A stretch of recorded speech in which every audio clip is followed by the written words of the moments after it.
Our sign language interpreter tonight is Philip Omondi. Let's get you informed. Now tonight, 291 members of parliament have written history boldly in the National Assembly, putting the political future of Deputy President Rigathi Gachagua in the balance as he faces the possibility of an impeachment through a motion tabled in parliament by first-time Member of Parliament for Kibwezi, Mwengi Mutuse. The motion accuses him of gross misconduct and constitutional violations, outlining 11 grounds for his dismissal. The Speaker of the National Assembly, Moses Wetangula, approved the motion in a well-attended session, marking a significant moment in the 13th Parliament. As KTN senior political affairs reporter Daniel Kariuki details, the motion will be debated on the floor of the House next Tuesday, with the embattled Deputy President expected to defend himself on that day if he elects to. Deputy President Rigathi Gachagua, or some prefer to call him Riggy G, is without a doubt a man in trouble. Making his way into the chambers. With impeachment threats gaining traction, his opponents followed through on their promise. That constitute offenses under our constitution. First-time MP Mwengi Mutuse took the bold step many had avoided, tabling the impeachment motion. That constitute offenses under our constitution, offenses under international law, and offenses under our own statutes. For the first time in a while, the National Assembly was packed, with the motion backed by 291 MPs, a process that saw each name read out in the House, with every mention accompanied by the title, Patriotic Kenyan. Mishi Juma Mboko, Joyce Osogo Bensuda, Fatuma Masito, Mohamed Machele. Mutuse presented a 100-page document claiming he had compelled evidence to prove that Gachagua is unfit to remain in office. And are supported by cogent, convincing, persuasive, evidentiary material in the nature of documents, affidavits, and electronic evidence. Among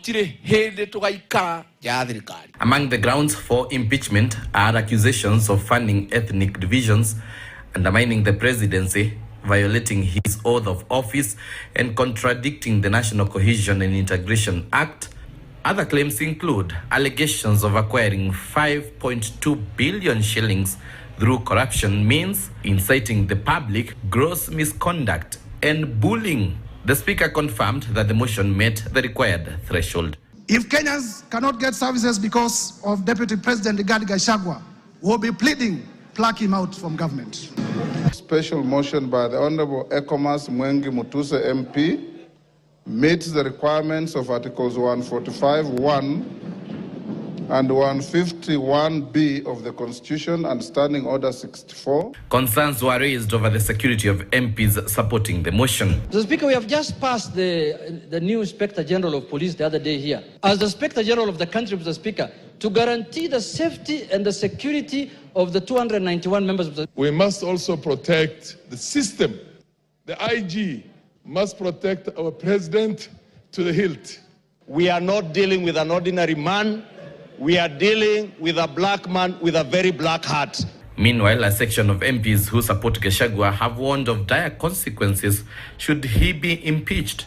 His Excellency William Samoei Ruto stood and said not a single time that he would ever agree his deputy to be subjected to whatever maybe he went through. What has happened? What has changed his mind? We have not seen anything that Rigathi Gachagua has done that William Ruto as deputy president did not do to Uhuru Kenyatta. Uhuru Moigai Kenyatta never ever attempted through the members of parliament to impeach his deputy William Samoei Ruto. Speaker Wetangula has said the motion will be considered on Tuesday, 8th of October. During this time, Deputy President Gachagua will have 2 hours to defend himself as he responds to the accusations. This as all activities in Parliament are suspended from Thursday to Monday to allow public participation across the country on the impeachment motion. A back and forth in the Kenya Kwanza administration has split the administration down the middle. The impeachment motion to send Deputy President home could be the last nail on the coffin of the once decorated marriage that seemed to have flourished when they took power. Which way? Kenya Kwanza? Daniel Kariuki, KTN News at the Parliament Buildings, Nairobi. Now, a section of Madeira residents held prayers